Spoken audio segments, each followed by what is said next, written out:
Ngayon ay ating iset up ang HG6821M na optical network unit.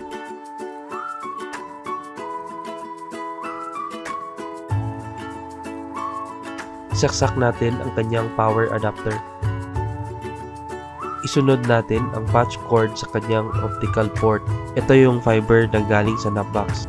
Isaksak din natin ang LAN cable na connected sa desktop.